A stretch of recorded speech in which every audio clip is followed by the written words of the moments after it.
Let's get to the topic because we have got a lot of chapters to cover. Let's look at 1 Samuel, and let's look immediately at the overview of the book. It gives you some idea of where we have been and where we are going in relationship to this. And I've looked over here for this monitor. No, I got to look at the one on the right. Okay, and here's what we talked about last week. And last week was number 5, but it was 2 weeks ago and everything. So we talked about the sin of King Saul. We talked about how he became king and how the sin that he committed that caused God to, within 2 years of him becoming king, God deciding not to let King Saul remain as the king.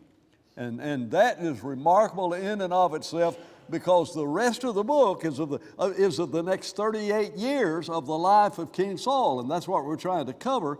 Is the life of King Saul. And so we talked about that last week, and we talked particularly about the 2 mistakes he made when he rebelled against God. And both mistakes he made was in worshiping God the wrong way.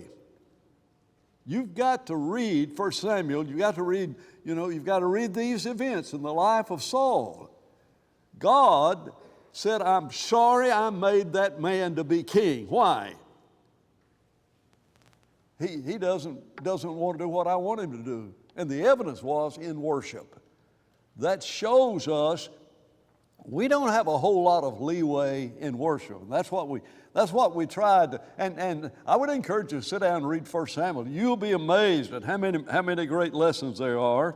And the lesson number 5 that is highlighted up there, go ahead and put that next slide up, is Samuel and David in his early life, and David confronts Goliath. We're going to skip that one. I'll be out of town this next week, and so whoever will be teaching the class next week will be talking about David and Goliath. Be an easy story to teach, but boys, there's some really, really great material in there.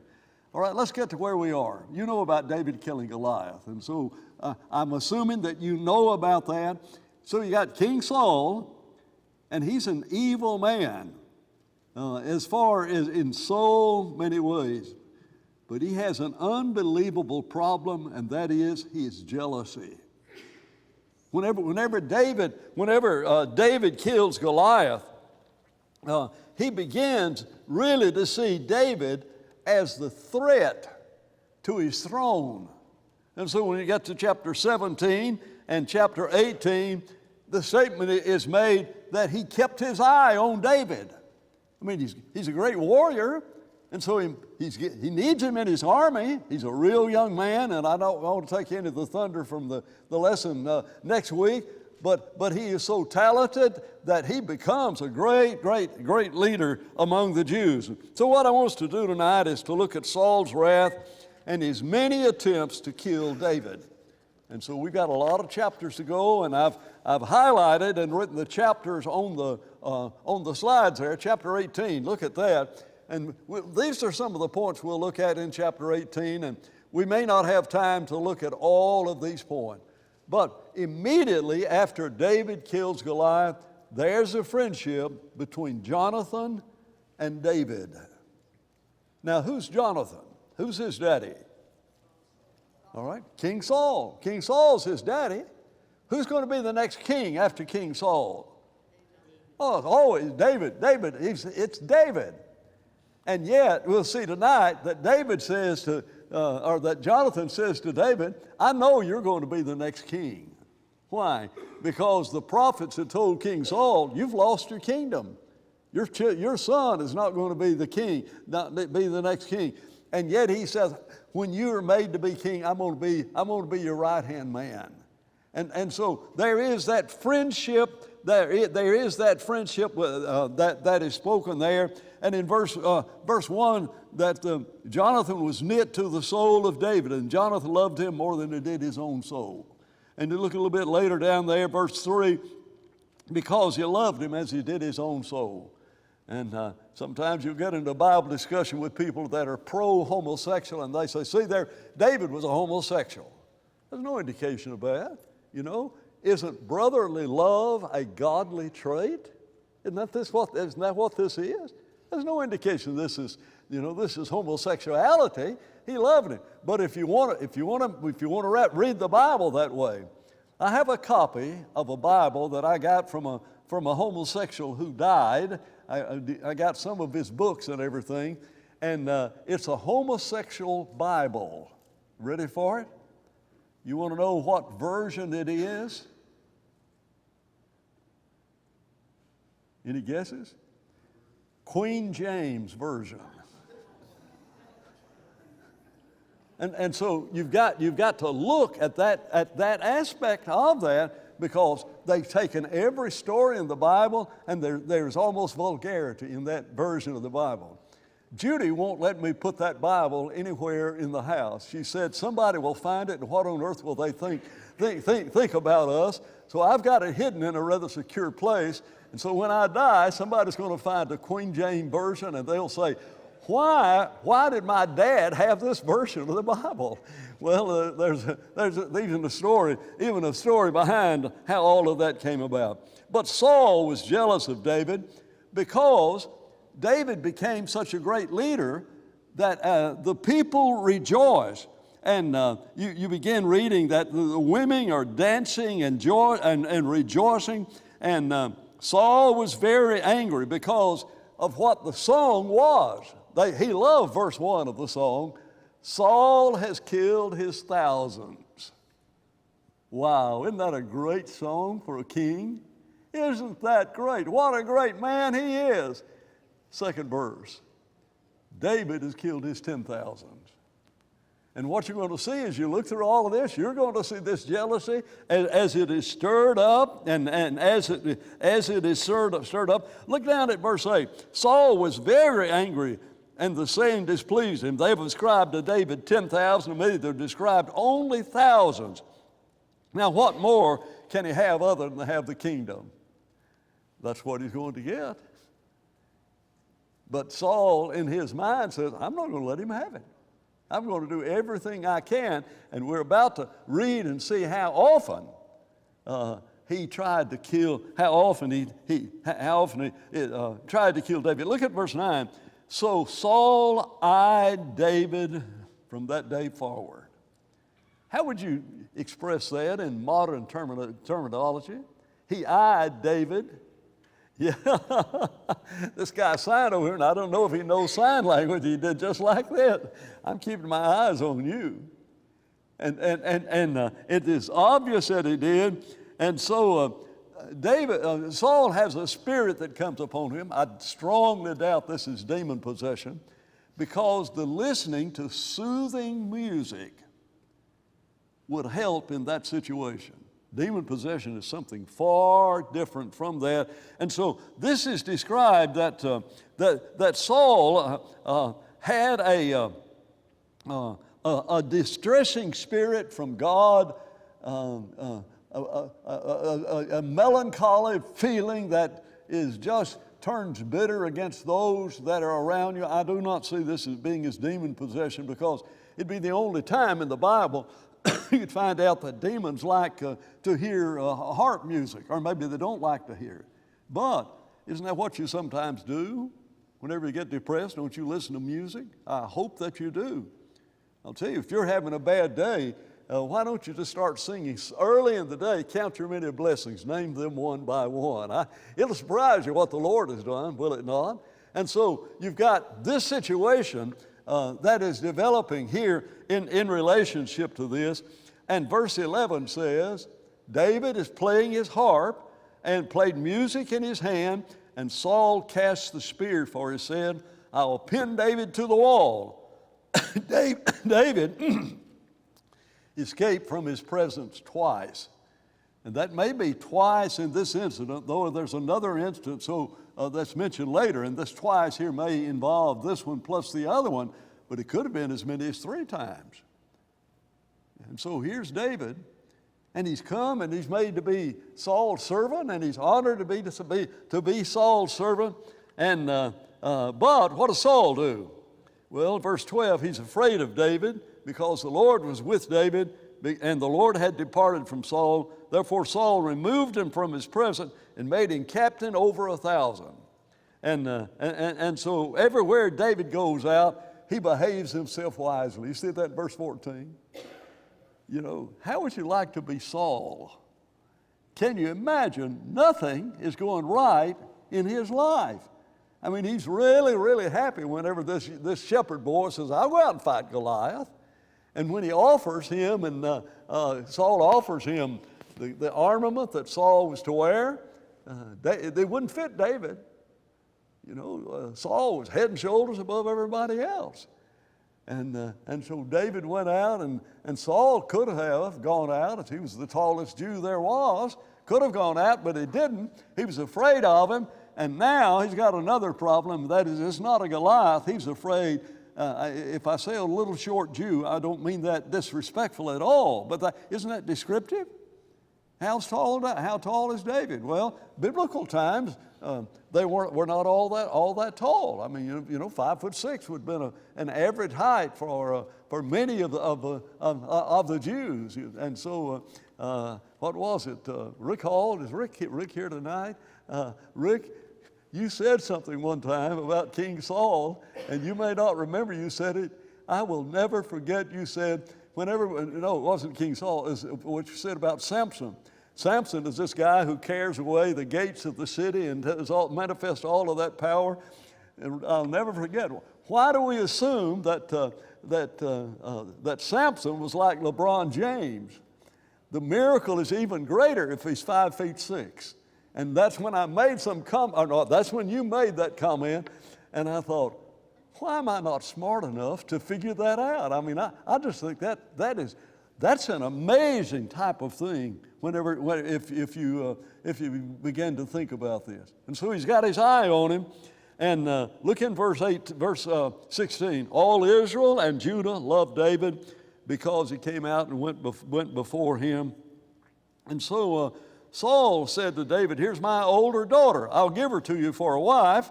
You got to be valiant for me and fight the Lord's battle. For Saul thought, I know what he said, you know what he's thinking?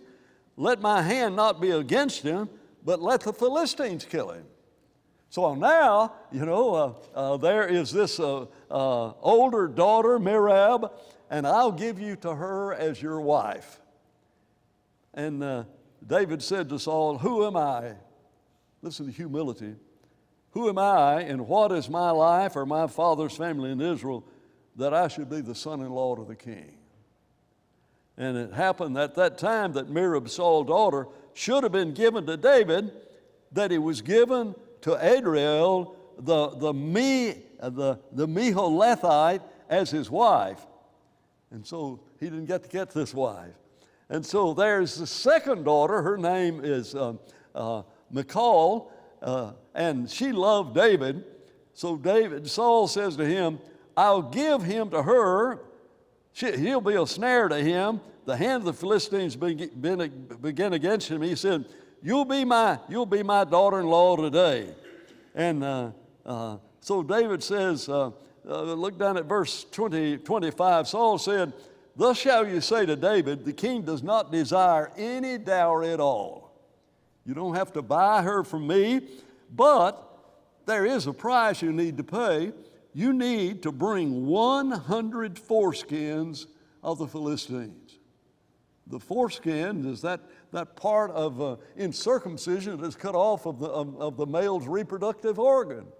And so we go out there and cut the foreskin off of 100 Philistines. You know what David does? He brings in 200. I want you to become Saul for just a minute. I thought they would kill him. I mean, I thought they would kill David. And yet David brings this in, and David arose and went and his men. They killed 200 men.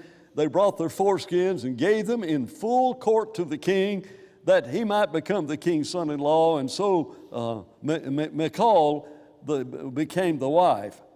Then Saul saw, verse 28, and knew the Lord was with David, and that his daughter loved him. Nothing's going to right in the life of King Saul. He didn't really want David to marry this second daughter of his. He wanted to use her as an avenue to get David killed. And now his second daughter is married to him. And verse 30, then the princes of the Philistines went out to war, and it was so whenever they went out that David behaved more wisely than any of the servants and more wisely than all of the servants of Saul, so that his name became mightily esteemed. Let's get to chapter 19. We're not going to finish this. And so there's this plot in chapter 19 that we begin to read about. And in verse 2, here's Jonathan again. Jonathan told David, my father Saul seeks to kill you. Therefore, please be on your guard until the morning and stay in a secret place and hide. And I'll go out and stand beside my father in the field where you are, and I will speak to my father about you. Then what I observe, I will tell you. So Jonathan goes out. He's talking to King Saul. What does he do? It's Saul's son bragging on David.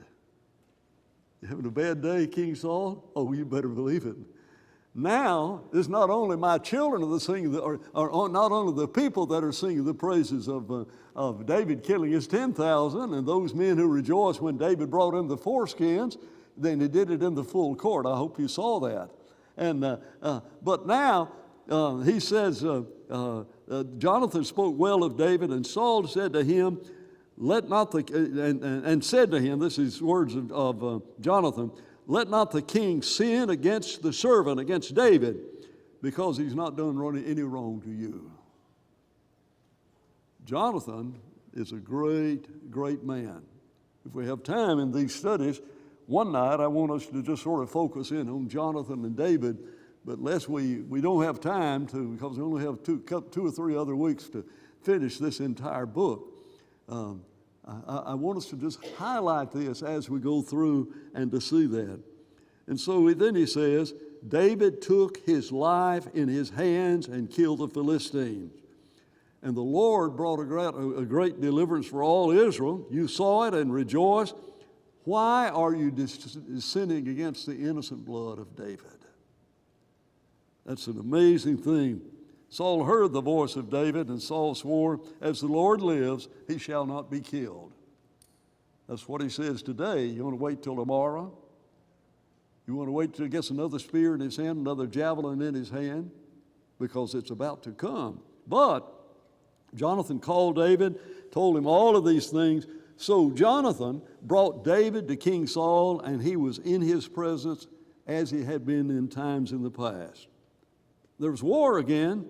David went out and fought with the Philistines and struck them with a mighty blow, and they fled. Now the distressing spirit from the Lord came upon Saul. That's 19:9. And Saul, as he sat in his house with a spear in his hand, David was playing music with his hand. Saul sought to pin David to the wall with a spear, but he slipped away from Saul's presence, drove the spear into the wall, so David fled and escaped that night. It's amazing, isn't it? The attitude that King Saul has from this, and all of that is in chapter 19. And so David flees.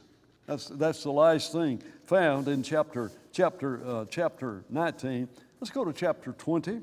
Chapter 20. Here's this friendship between David and Jonathan. When David had fled from King Saul's presence, he went and said to Jonathan, "What's going on? What have I done? What's my iniquity?" You ever been in that situation? Somebody really gets mad at you and you think, I don't know what I've done. And guess what? You haven't done anything. What have we read about David that showed any evidence of showmanship or anything at all? He's just an individual that's just trying to be the servant of Saul. Jonathan said to him, No, you will not die. But that's in verse 2. By no means. My Father will do nothing, either great or small, without first telling me. And why should my Father hide this thing from me? Is it not so? It is not so. David took an oath again. Your father certainly knows that I found favor in your eyes. And he said, do not let Jonathan know this, lest he be grieved. But truly as the Lord lives and as your soul lives, there's a step between me and death. That's amazing. I've done nothing wrong. And my life is hanging in the balance.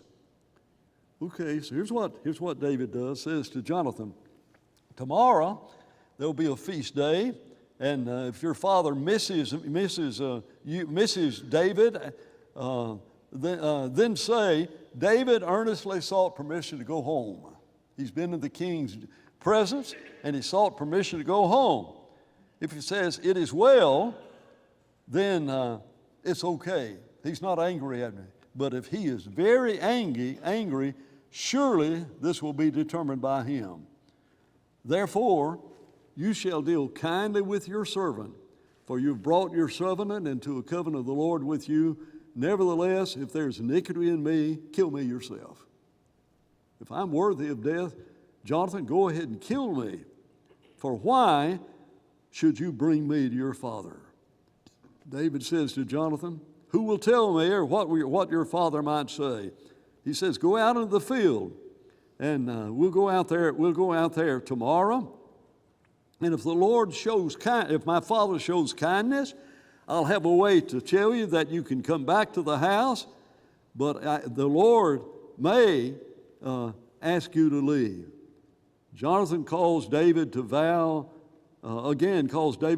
because he loved him, for he loved him as he loved his own soul. And Jonathan said, tomorrow's the new moon, you'll be missed.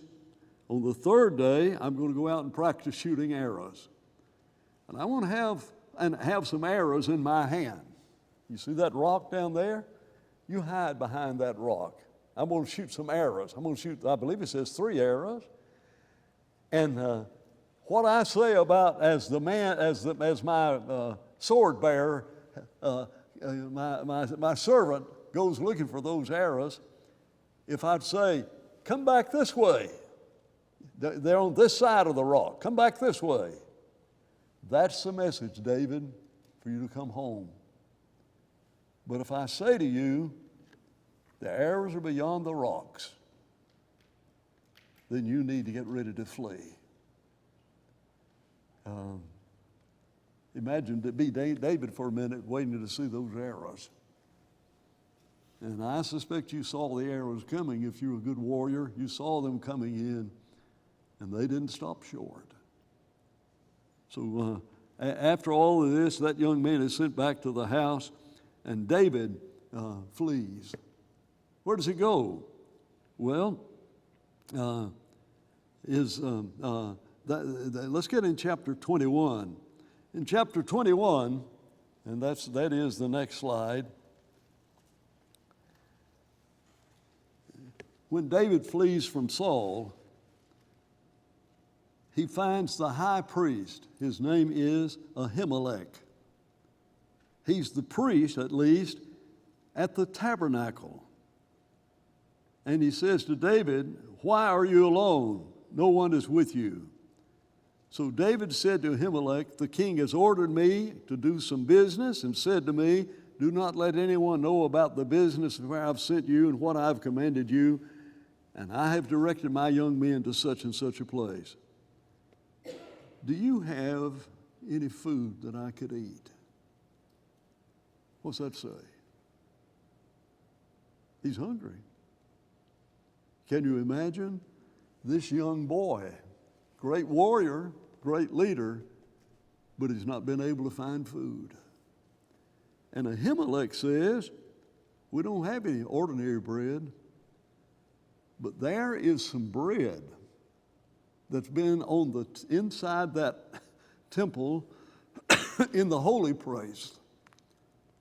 And it is holy bread. But We've brought in the new bread. We've brought in the new bread. And that holy bread is not, it didn't say it this way, but it's not quite as holy as it used to be. It's holy because it's associated with God. And the priests were to eat it, but they have not eaten it yet. And here's a hungry man. Any parallel to that in your life? Jeff, you grew up in the church. There are others who grew up in the church. Here's the experience I had after Sunday morning worship. There were those trays up there that had all of that leftover bread in it. Jeff, did you ever sneak up there and get any of it? I don't think Rose would have let you. I think you'd have been dead if you'd done that. I don't know, Chuck, you're a little bit younger and everything, but you know what that's like? Well, you know what Dan would do? Mr. Perfect Jerry never would do this. But there's some bread up there. Jerry's my big brother, by the way, Mr. Perfect. I've got a complex, an inferiority complex, but happiest day of my life is when I found out I don't have to be as good as Jerry to go to heaven. Jerry's got to be better than me to go to heaven, and Jerry's got to be better than Jerry to go to heaven. And when I figured out Jerry had to be better than Jerry, I thought, okay, I got a chance. And so Jerry didn't get the communion bread. You know what Dan did? Those guys I guess I was 5 or 6 years of age. There's that bread. Let's go up there and eat it. Well, you know what some sisters in the church did. You know those watchdog sisters? You know who I'm talking about? And I'm an elder son, you know. It doesn't say he's a good elder, but I may not be a good elder son. There's a real difference in those two sentences there. But here's this elder son, and as soon as the last amen is said, we all rush up to the communion table because they brought the bread back and put it on the front table. You've seen that in other places. And thank you very much, Richard. And so I got up there and I ate the bread. Well, what are elders going to do? Elders have hard decisions to make. And so the elder decided, no, we're not going to do it anymore. So I didn't do it after that. But that's not holy bread. You know, it's a grape juice. That's what it is. And it's unleavened bread. And I remember my grandmother fixing the communion. That you did it at Saturday night in the homes, and you didn't have a kitchen like we've got here, a little small kitchen back there where they put all the fruit of the vine inside those cups. You did it at home the night before. And when I was over at my grandmother's house on Saturday night, one of the worst things that had ever happened and one of the best things that ever happened was she made me take a Saturday night bath in a metal tub. You know what do you call those? Not I'm talking about a tub. I'm just talking about a round container there. I don't know what you call those things. A wash bucket or something. You know what I want? And have your grandmother, bathing you. That's not kosher. It's bad enough having your mama to do it, but not your grandmother, But she was the one who filled up the communion cups. You know what she'd do? She'd fill up one little cup and just put it right out in front of me. The Lord's not going to tempt you more than you're able to bear, but sometimes grandmothers do. And then all of a sudden she said, oh, that cup's empty. I thought I'd put juice in all of these cups. And so she'd fill that cup up again. And she's still filling up the other cups. Oh, that cup is empty. You don't know how many cups of fruit of the vine I had at Grandma's house and everything, It's grape juice. That's what it is. It's fruit of the vine. But it's sacred. If you treat that fruit of the vine and that bread in an unworthy manner, what you're not doing? You're not discerning yourself. You're not discerning the body of Jesus. and you're eating and drinking damnation. It's sacred. But it's not sacred after, sacred after service. Now, I'm not encouraging Jeff and Chuck, I'm not encouraging you this Sunday to, after communion, and they take that back into the kitchen. I'm not encouraging you to rush back to the kitchen. Guess what we had to have, a problem we had here at Palm Beach Lakes? After Sunday services, kids were rushing back there to eat that communion bread. that was a thing in the past, and it may still happen every now and then and everything. Kids are kids, and we need to let them be kids, and not overly, lest they be discouraged, is the Bible expression. Anyway, he didn't have a right to eat it.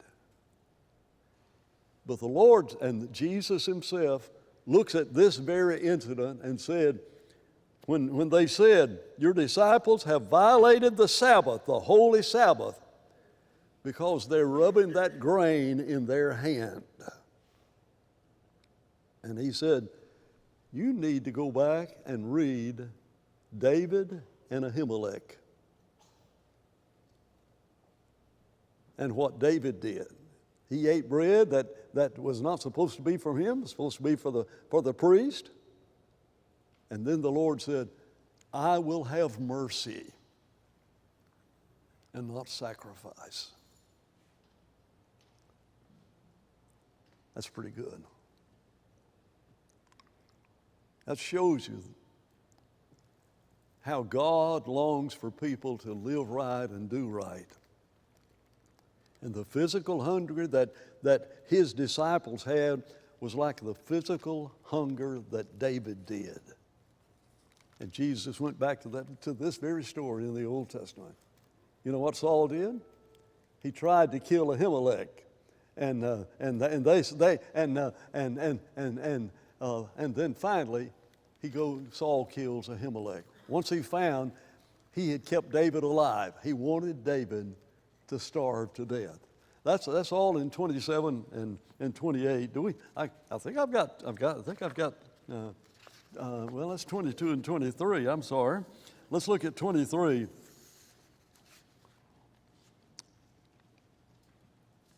Let's go to the. Let's look at.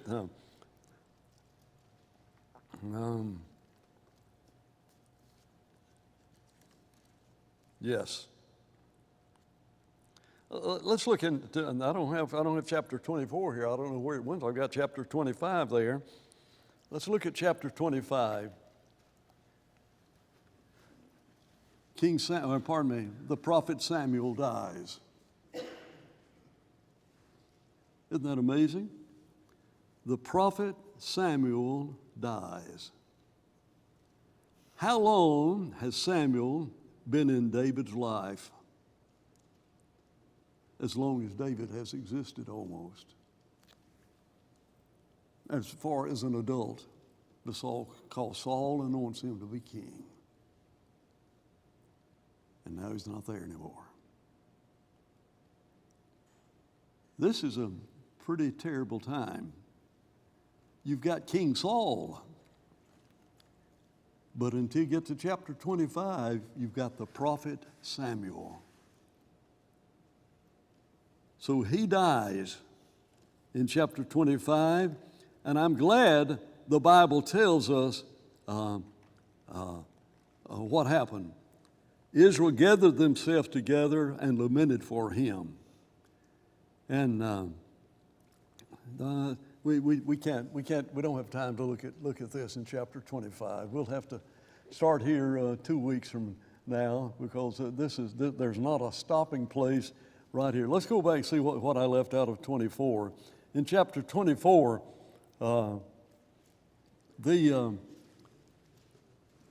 Saul takes 3,000 men in chapter 24. Look at verse 2. And goes to seek David. He comes to the sheepfold by the road. There's a cave. And Saul went in to use the bathroom. And David and his men were in the back part of the cave. Then the men of David said to him, David, this is the day the Lord has made. And He's made this day and this very event especially for you. Go kill him. David arose, cut out the corner of Saul's robe. Afterwards, after David had trembled because he'd cut the robe, and the Lord forbid that I should do anything to my master, since he has been anointed by God to be king. There's a second time, we'll look at this the next time we meet. There's a second time, and look down at the latter part of verse 24. God forbid that I should do this thing to my master, the Lord's anointed, to stretch out my hand against him, seeing he's been anointed of the Lord. But he's an evil man. Yes. But there are sometimes evil people in the church that are in some position that are due respect. Elders that do well, that rule well, should be counted worthy of, know that verse? Double honor. That's right. What if an elder doesn't do well? Paul says to Timothy, against an elder, receive not an accusation, except at the mouth of 2 or 3 witnesses. And sometimes there are individuals in the church, and thank God, as to my knowledge, it's never happened in my history of being around this congregation. Well, it sort of happened one time, where there were those who sought to destroy the eldership. But folks, they have been appointed to be elders by the Holy Spirit of God. Acts chapter 20, verse 28. Over the which the Holy Spirit has made you overseers. And what an unbelievable responsibility that places on you men who are elders. And to live like the Lord's anointed. Obey them that have the rule over you, for they watch for your soul. And I've seen folks in this church, especially younger people, have an ought against an elder and attack the entire eldership because they didn't like that one elder. Thank God for the honor that this church for 44 years has given to this eldership. Do they make bad decisions? Yes, they're human. But it's not a selfish decision. Just sometimes they don't make good decisions. And we need to honor them. Why? Because they watch for our souls. That's it. That's a stopping place, and maybe I went too far, but